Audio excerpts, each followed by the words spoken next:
From the great halls of their house, there are assembled three who hope to one day be the world's greatest driving heroes. Created from the cosmic legends of the universe comes our team captain, the Vision, Bill Fisher. Their soon-to-be Wonder Woman, Vicki Fisher. Our Captain Marvel and head flight trainee, Jennifer Skripchuk. And our Batman, the master of tools, gadgets, and all things mechanical, our mild-mannered soon-to-be billionaire, Alan Danvers.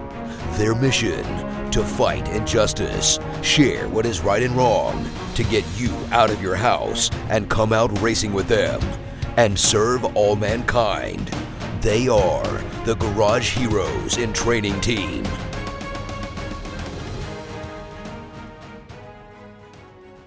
Dominating with Dawson. All right. Well, everybody, we all made it. We all made it through. Let's do some racing. That's right. That's right. Welcome back to the podcast about racing. Yeah, well, Bill- this was Bill just a just little swallowed family it. get together. You know. We'll just swallow in that now. Let's move on. Yeah, Are you done? I am done. Okay, good. Let's get ready to talk racing. Okay, we're back. Dominator Dawson. That's right. Dawson. That's right. We're back. We took a little hiatus. We're back. We took a life break for some serious life, and also I was being lazy, but I'm glad to be back. Well, we're gonna keep dragging you back. You can fight us off as much as you want, but we know where you live. So that's true. You really do know well. Damn right. it. Gave it away. Got to get a new house. So what do we got today? I'm ready to talk about some racing. I'm excited. So speaking of racing, Miss Vicky's going to a track in 3 days. Oh, cool.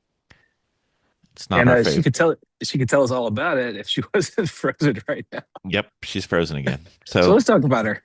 I know. Let's talk about her. So we have a question from codename Vicki, whose computer keeps freezing and doesn't work, but that's fine. Right. Doing my best. That's fine. You could hook up to your phone; it would be better. I am on my phone. That's the sad part. Oh, all right. Okay. All right. Well, and I'm on Wi-Fi. Well, yes, but I meant you could use your cell, not your Wi-Fi. But anyway, so codename Vicki wrote in asking a question. Okay. We had some. I believe I'm trying to paraphrase the question. Not working from memory or anything. It's the limits of podcast hosting. Sure. They were told when they were consulting with one of their coaches that she needs to stop waiting for the car and letting the car do what it wants and forcing the car to do what she wants, getting a little bit more proactive instead of reactive. And codename Vicki has not a clue what that means or has not a clue how to do any of it. So she wrote in and she's curious what the Dominator thought. Can I explain how for codename Vicki? Sure, you can explain for her. Yes. How it was introduced to me. Sure, let me hear what you've heard so far. Yeah. We can build on it. So all right. So the scenario goes, and I brought this up on another podcast. I was on a particular track. Vicki brought this up. Yeah. Yes, that had an off camber, on a turn. So, which for those that don't know, that's when the hill slopes away from the apex. It slopes down and away from the apex. So when I was whipping around this turn, I had before I pressed the gas the first time, is that the back end did not settle, and I end up going off into the field, because I had lost traction. Now, when I went to my clinic that I had gone to, my advanced racing clinic, they said, "Why are you waiting for the car to settle? Make it settle." I did not. And she's gone. Okay. So that's it. codename Vicky's intercessor, whoever she may be, whoever codename Vicky is, was telling us that she'd had a moment where she went to a track that had an off-camber section, and then it sounded like she was describing it. She was kind of waiting for the back end to catch up, and in that moment, she lost traction. And then, So you go is that right? over a hill in Mhm. it's like cresting a hill off camber turn that starts at the top of the hill. Right. So she pushed it a little bit and then Right. it was scooting off, and she didn't like that. But she didn't. So she got into the habit of just waiting for the car to plant, settle. Right. I would say take a set, Right, and waiting for the car and to then set up punch in the it. corner. Yeah. As So opposed to making it do it. I got it. So we're driving in a reactive way, and as soon as the car feels good to us, we move on to the next thing, whether it's turn in, going, Yes. or whatever. Is that right? Okay. Correct. Yeah. And Okay. yes. Okay, go ahead. All right. Um, in my opinion, it's going to make you faster and safer driver to go ahead and initiate those things on your own a little faster. Do the turn in where you want the turn in to happen. Force the turn in. Be forceful with your turn in. Be forceful with your getting back to throttle. That's another good way to assert yourself to what you want the car to do. Not just waiting for the car to kind of. All right, I felt it. Kind of felt to get hooked up. I mean, there's really only one place I can think of in my places where I drive a lot, where you really need to wait for the car to take a set. And that's like at the bottom of Hog Pit at VR. You really, the car really has to plant before you can go. But even then, there are plenty of things you can do to put your car in the right place and timing wise, so that you're not waiting for the set. The set hits at the right moment for you to get back on the gas. So it's a lot about timing and being proactive with your inputs, in my opinion. So I guess the question really from Codename Vicky was, how does she actually do it? Like, Right. it's one thing to say it, but it's another Yeah. thing to do it or feel it, or how would she know if she did it? Because it's a jargon thing again. Yeah, sure. If you're still twisting in the wind, somebody's going to kind of have to go out there and hold your hand and go, "All right, go. All right, go. Turn now. Turn harder. Turn more." Like, I mean, that's if you've been at this long, and there are still some really fundamental things to learn. It's time for you to have a very cheerleaderish type of coaching type person get in the right seat with you. Because I mean, I don't think anybody's explaining it from data or telling you about it. Like, I mean, you can run data and have a professional coach, have Ross tell you all about what you need to do, but I think you need some Feel. in-person input for feel. Like, I don't know. I mean, some of the people I've been most successful instructing, I mean, so we're talking guys that are big time, like NASA, AI racers or whatever, American Iron Racers and people like that from my Mustang instructing days. A lot of those guys, my most successful time would be to sit down in the car with them after they were fairly advanced students and then just show them what the car could do, like enable them. You need somebody who's going to go, "All right, Vicki, you can't hit the gas now. You're hesitating, but you don't need to. Go ahead and turn now, hit the gas," because you can be surprised with how much the car can do beyond what you're waiting for it to do. Does that make sense? It might. Her cell came back.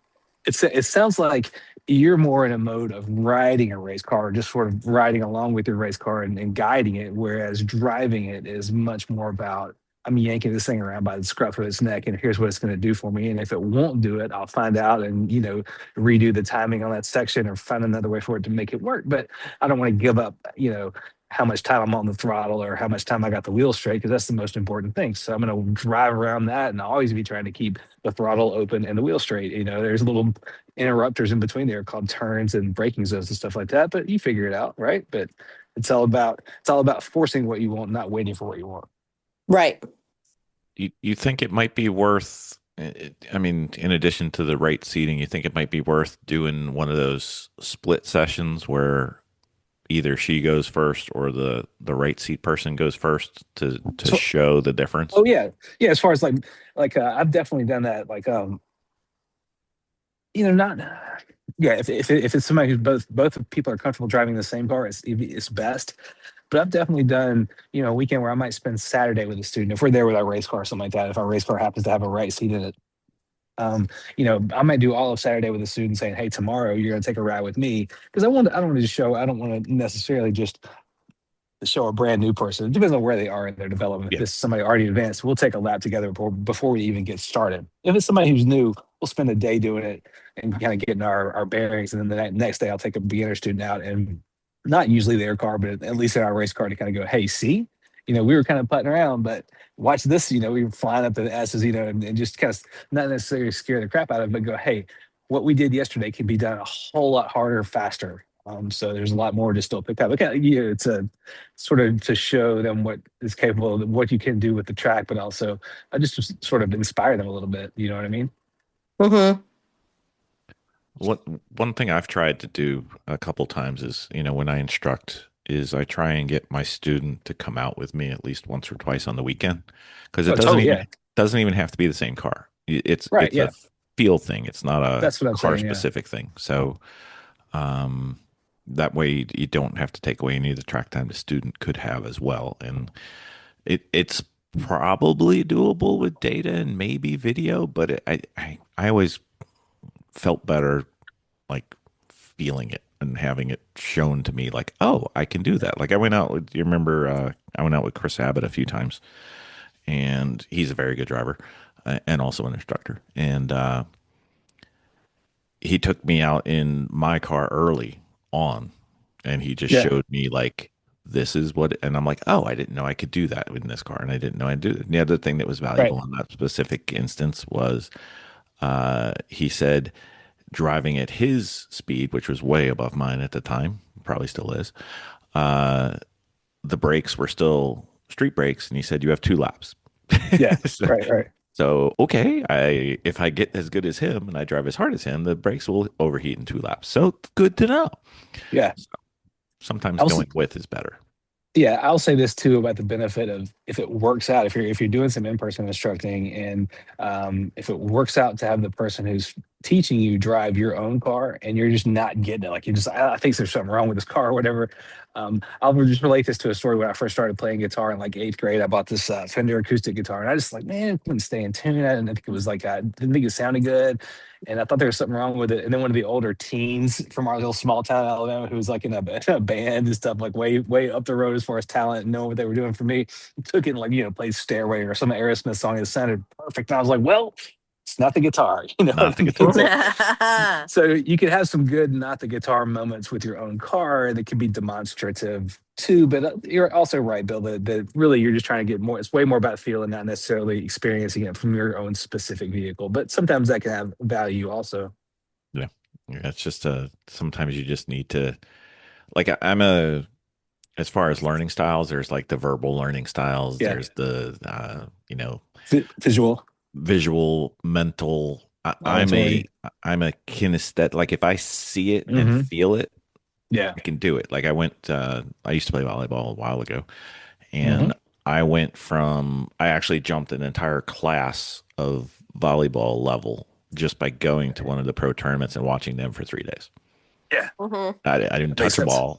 I didn't touch a ball, didn't do anything with a ball in my hand. I had a camera in my hand the entire weekend. That's all I had. And then That's cool. the following, I think it was Monday or Tuesday, I just jumped a level in the next tournament I won. So it was kind of That's like, cool. just see it. And then you're like, oh, Yeah. I'm not doing that. Whatever that is, I need to Yeah. do that. That's much better than what I've come up with. So That's definitely true of among musicians too. Like you'll stand around a bunch of musicians who are a whole lot better. You're like, oh, you can do that. Yes, you're right. I've done that too. yeah. Well, if you have those monkey paw hands, you can play a good guitar, because you got to be able to do those reaches sometimes. So That's right. there's a limit. So I'm wondering if codename Vicky would write in or have any further questions. Vicky, maybe you could put yourself in their place. Do you have any other questions Yeah, this Vicky. related to this? I mean, So yes, as a pseudo Miss Vicky yourself. So it seems like getting a right seat in the car would be having somebody there to make things okay. Yeah, To, ideally to, you to got make an things like enabler. this, like you said, this is like you can go ahead and punch it. Maybe like you had put it, maybe I'm just holding on to the car, and that's where my puckerness comes from, instead of actually taking control of the car, which I Yeah. to a certain extent do, except for certain spots, and that might one of those Uh, things might gotta end be up gotta be being full. the It's yeah. gotta be full control. It can't be just sometimes I'm in control. Wait a minute, it's called commitment. Yeah. That's different. Um, But yeah, I mean, Vicky, what I'm picturing for you is like somebody. He's like, if if we were fortunate enough for you guys to all come to VIR for some track event, we could do, and I can come help you guys out. I would just be That's a your great idea. instructor We for the. should do that sometime. We've never thought Yeah. about it. Yeah, but I mean, I could be your instructor for the entire weekend. I just sit there and go, let's go, and with repeatability and stuff like that, you just start to build some confidence and some butt dyno information to go. Oh, you know what? Because I mean, mainly a good instructor who's a cheerleader and an enabler is just saying, yes, this is safe to do. Yes, it's fine to hit the gas here. Nothing bad's going to happen. Yes, give it more Yes. steering angle. Yes, let off the brake here. Release brake and turn in and go. Like turn and go. With me, it's a lot of like full power, full power. A lot less about brakes and a lot more of me just going full power. Give it all, give it all. Because it's usually just nobody believes how early you can get back to the throttle. It's like yes, you can go. I mean, even advanced students like hit the gas. It's a race, not a way though. But Right. that's the most common input I have for even advanced drivers like you is like, let's go. We can do it. You can hit it. This is fine. You can let go. You can let go of the brakes and turn. Let's go. A lot of times, the things that surprise people the most are how early you can be back to the gas and how early and much throttle inputs you can give if you time it right. And if you're forcing your weight transfers the right way. Another part of driving the car and what these people were telling me in the advanced race school is also. Um, more specifically is like force the weight transfers. Don't wait for the weight to transfer, force the weight transfers. And that's what's another thing you'll get a better feel for That is somebody in the is, car forcing you to go like, go now, transfer now, let's hit it now. And that'll get you in the right kind of rhythm and more in fully in control. and that's what it is forcing the weight transfer. That's one thing Yep. sometimes I don't understand how to do yet. Yep. And then, And a good right, instructor can help you feel all that. right. And seat instructor, Bill, I'm going to have to get that seat in for you. But yeah, and a lot of times if you're on the brakes with me, maybe the brake input I'll be giving you because a lot of times I'll push somebody pretty far down at the corner before I'll let them touch the brakes. Is about the time they Mhm. touch it with their usual brake force. I'm like, all the brakes. I need all the brakes right now because we waited this late. Yeah. I'm like, I don't want to go in a turn one. Give me all the brakes you got. That's not it. You know what I mean? But yeah, that's another thing we can work on for sure. So yeah, Oh, let's book it, plan it, you figure it yep. out. Y'all So, figure it out, and so then bring me. in order to get over it, I'm going to have to get a right seater. That's You guys don't have a right seat in the creamsicle? I have never had a right seater, but like twice in my entire Oh, driving. I You think have it's to put. time. You It just was have to so put a early. seat in. Yeah, Well, it was I have to COVID. get the seat in. It's easy. Yeah. You temporarily take the fire suppression out. You're not in a race. You're at an HPDE. Right, that's true. Will they have an issue with removing it? Well, no, Nope. probably not. You're at an HPDE. For an It's not HPV. required. Yeah. Yeah. Yeah. Okay. Okay. But that's what they're talking all about. Talking about being way more in charge and proactive with your inputs and your timing, not waiting for anything, forcing things to happen rather than reacting to them. So we Right. can we can get there, but that's specifically what they're talking about, and specifically doing it in the car is likely going to have to involve a person in there, kind of just cuckoo clockwise, like go go Yeah. go go. Bill just like in the one podcast that we had. No, it wasn't a podcast. It was a friend that we had on who's my coach. Um, and as Bill put it, is that I have a lot of little tiny light bulbs that are on a string, and if I can just kind of work on each one, there's a lot of them. There's quite a Yeah. bit of them, Yeah. but it's just a matter of tweaking each one, Yep. I hear you. and they'll just start popping. So I think that is just one of them. That is going to Yep. be a good one. So yeah, Well, it's a pretty big one. it It's well a bunch yes of little ones. Yeah. yes, it is a big one, but I think that might be quick to fix. Yeah, I think so. Yeah. Especially with how much context you already have built up. Yeah. Mhm. I think one of the things that you've held yourself back, and you mentioned it on the podcast a while back. You said, "But then I'll go off," and I was like, "And?" And you're like, And yeah, "And Yeah, what?" yeah. You go off. Okay, so yeah. you don't know No, what the and that's limit true. is until you cross it, and then you go a This is little true. bit less than that, and you know how to Well, handle a car if it goes in grass. It's fine. yeah, Hmm. you know what to do. I know what to do. That's right. You don't want to do it at Watkins Glen with the blue bushes. No. No. Right, right. There are places to push in there, less consequence heavy places. Yes. Yeah. Let's go to tracks with less consequences. Or certain turns. Like Yeah. you don't do it like we're gonna go to where are you going? NJMP coming up. You're not gonna do it on turn 12 coming No. onto the front straightaway because No. that's where cars eat it. Yeah. But turn 5, turn 6, no problem. Hmm. You get a little Well, grass. It's okay. Right. There's always turns to watch out for, like turn 5 at Road Atlanta is going to spin you to the inside, Yeah, or turn Mhm. 12 at Road Atlanta. Not where you want to do this. Nope, not coming yeah, over the blind. yeah. So be selective. Once you get good at this and it's repeatable, you can do it anywhere, regardless of consequence level, because you're going to be in control and the car is going to be where you want it to be, because you're driving it. You're not just reacting to where it puts you. You're putting it where it needs to be. Yeah. Right. Okay. Cool. I'm inspired. Are you inspired? I am inspired. Hopefully, yeah. Codename Vicky's inspired too. That would be Yeah. great. She's got to be. She has to be after this. Yeah. Yes, I am very. Actually, I'm going out on the Tuesday Oh to. yeah. What track? What track? Well, I'm going to Pocono just for like a track night to get some cobwebs off. Nice. So, and it's only like 40 minutes from my house. When's the next race? June. Yeah. We got an HPD in May. We have an but HPDE, the 15th. May 15th. Yeah. Yeah. Excellent. And that weekend. And then June is the first race of our year, of our season, actually. And then I'm flying out to Colorado the following weekend to race High Plains. Oh, cool. Wow, that's really cool. Who's that with? Is that Lemons? It is with Lemons. It is with our friend Brad. Excellent. He had built a team, which now he is getting his instructor's license, but the rest of his team do not have track skill or track experience at all. Great. Yeah. Excellent. So no, that's great. It's good to get some new blood in all the time. that is right. So yeah, I just explained to him the importance of everybody that's out there. Very, very important that if you come with a new team and a new build, and especially in the beginning of the season, it's very important you take advantage of your Friday test day, track For day, sure. of your Definitely. HPDE weekends and of your race weekends. That's right. It's Which also a is good what idea which- if tech is there if anybody who can look at your car is there on Friday to get you ahead of tech inspection, that's a good idea too. Yes, Pre-tech. yes. Yeah. Take advantage of those seasons, because if you can't figure it out on a Friday, it becomes a very expensive garage weekend. Yep. That's for sure. So yeah, so I'll be going out there with them and Great. racing in their first race with their first team. Oh, that's exciting. Yeah, it is kind of exciting. Love to hear what you think about that track too. I've never heard anything about it. Yeah, and I've Chris heard- and Chrissy, the Abbotts will be out there. They moved out there. Cool. So is Brad's friend who came out to pit race with us on the team?